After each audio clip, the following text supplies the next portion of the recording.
स्वागत है आपका द मीडिया माइक पर। दोस्तों 2024 के लोकसभा चुनाव की तारीखों का ऐलान हो चुका है।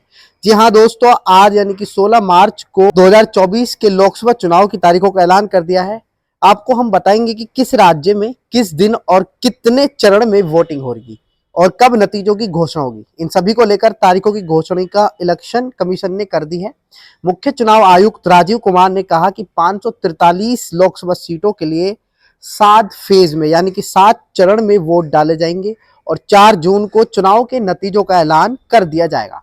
पहले चरण के लिए 19 अप्रैल को वोटिंग होगी और आखिरी मतदान 1 जून को होगा।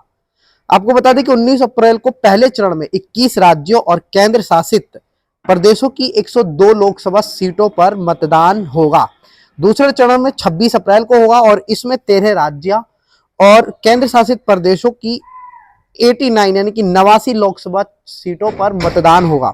वहीं तीसरे चरण 7 मई को होगा, जिसमें 12 राज्यों और केंद्र शासित प्रदेशों की 94 सीटों पर वोट डाले जाएंगे।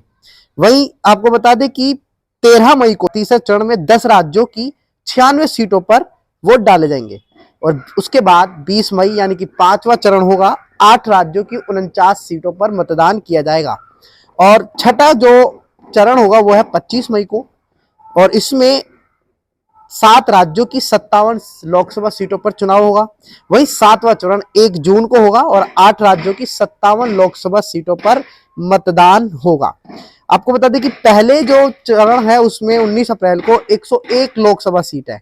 वहीं दूसरा चरण 89, तीसरा 94, चौथा 96, पांचवा 49, छठा 57 और 7वें में भी 57 लोकसभा सीटों पर चुनाव होगा।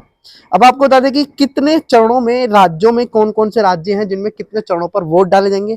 तो 22 राज्यों और केंद्र शासित प्रदेशों में एक चरण में मतदान होगा, जिसमें अरुणाचल प्रदेश, अंडमान और निकोबार, आंध्र प्रदेश, चंडीगढ़, दमन और दीव, दिल्ली, गोवा, गुजरात, हिमाचल प्रदेश, हरियाणा, केरल, लक्षद्वीप, लद्दाख, मिजोरम, मेघालय, नागालैंड, पंडुचेरी, सिक्किम, तमिलनाडु, पंजाब, तेलंगाना, उत्तराखंड में सिंगल फेज में वोट डाले जाएंगे।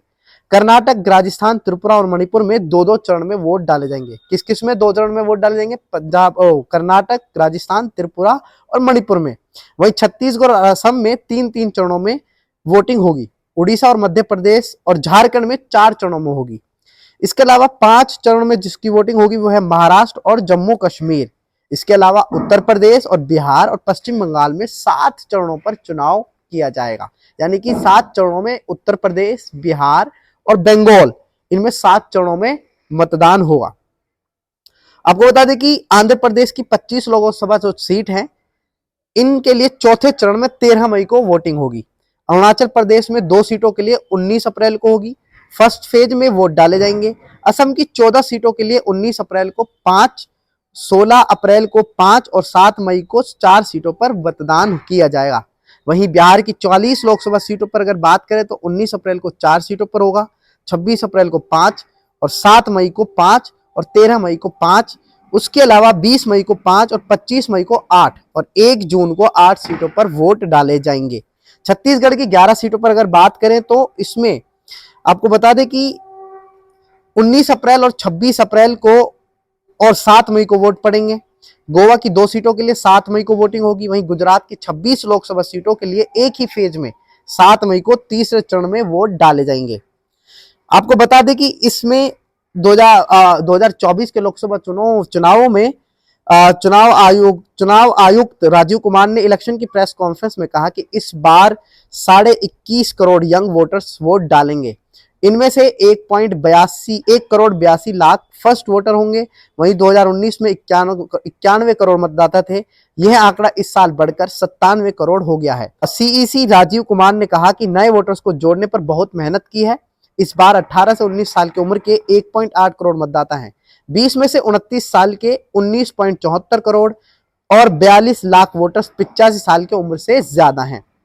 वहीं आपको बता दें कि 7 चरणों में इसमें चुनाव आयुक्त राजीव कुमार ने कहा है कि जो चुनाव में अपने प्रत्याशी उतारेंगे उनके नामांकन दाखिल करने की अलग अलग नीचे टेबल दी गई है। उसको भी हम बताने की कोशिश करेंगे। लेकिन उसको बता दें कि जो प्रत्याशी, जो मतलब पार्टी किसी प्रत्याशी को घोषित करती है, उनको जिनका हिस्ट्री क्रिमिनल है, उनसे सवाल भी किया जाएगा कि आखिर आपको यही उम्मीदवार क्यों मिला, इतने लोगों में से, इतने नेताओं में से क्रिमिनल को आपने क्यों मैदान में उतारा है। इन पर भी सवाल उठ जाएंगे। और वहीं चुनाव आयुक्त राजीव कुमार ने इस बार देश के पर्व और देश के गर्व की बात कही है मतदान को लेकर, जिस तरह से कहते हैं। और यंगस्टर को इसमें, अब यंगस्टर को, वोटर्स जो हैं, जो 18 साल से ऊपर के हैं, उनको इसमें एम्बेसडर बनाया गया है। तो पहले चुनाव की चरण जो है 19 अप्रैल से हो जाएगा। फिलहाल इस खबर में इतना ही। बाकी तमाम ऐसी खबरें देखने के लिए आप हमारे साथ बने रहें और देखते रहें द मीडिया माइक।